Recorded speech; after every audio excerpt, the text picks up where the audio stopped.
جدول مباريات اليوم الأربعاء 7 فبراير 2024. نصف نهائي كأس آسيا، إيران في مواجهة قطر على ساعة 4 مساء بتوقيت المغرب وتونس والجزائر، والخامسة مساء بتوقيت مصر، والسادسة مساء بتوقيت المملكة العربية السعودية وقطر. القناة الناقلة للمباراة الكأس إكسترا 1. المعلق خليل البلوشي. نصف نهائي كأس الأمم الإفريقية، نيجيريا في مواجهة جنوب أفريقيا على ساعة 6 مساء بتوقيت المغرب وتونس والجزائر، والسابعة مساء بتوقيت مصر، والثامنة مساء بتوقيت المملكة العربية السعودية وقطر. القناة الناقلة للمباراة بين أفكون 1. المعلق محمد بركات.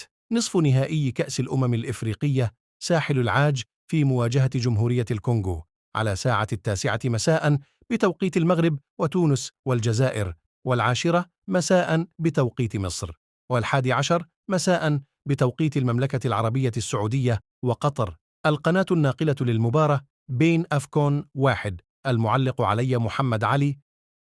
في دوري روشن السعودي سنة 2023-2024، الجولة 19.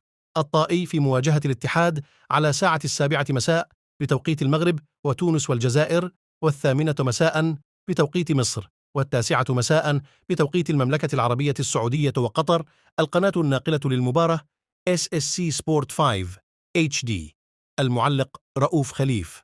الدور الرابع، مباراة إياب من كأس الاتحاد الإنجليزي، أوستون فيلا في مواجهة تشيلسي على ساعة 9 مساء بتوقيت المغرب وتونس والجزائر، والعاشرة مساء بتوقيت مصر، وال11 مساء بتوقيت المملكة العربية السعودية وقطر. القناة الناقلة للمباراة بي إن سبورت 2. المعلق حسن العيدروس. نصف نهائي كأس ملك إسبانيا، أتلتيكو مدريد في مواجهة أتلتيك بلباو على ساعة 9:30 مساء بتوقيت المغرب وتونس والجزائر، وال10:30 مساء بتوقيت مصر، وال11:30 مساء بتوقيت المملكة العربية السعودية وقطر. القناة الناقلة للمباراة SSC سبورت 1 HD. بطولة ودية الأندية في سيلكوبي في مواجهة إنتر ميامي على ساعة 11 صباح بتوقيت المغرب وتونس والجزائر، و12 صباح بتوقيت مصر، و1 مساء بتوقيت المملكة العربية السعودية وقطر. الدور 16 من كأس فرنسا، باريس في مواجهة بريست على ساعة 9:10 مساء بتوقيت المغرب وتونس والجزائر، و10:10 مساء بتوقيت مصر، و11:10 مساء بتوقيت المملكة العربية السعودية وقطر.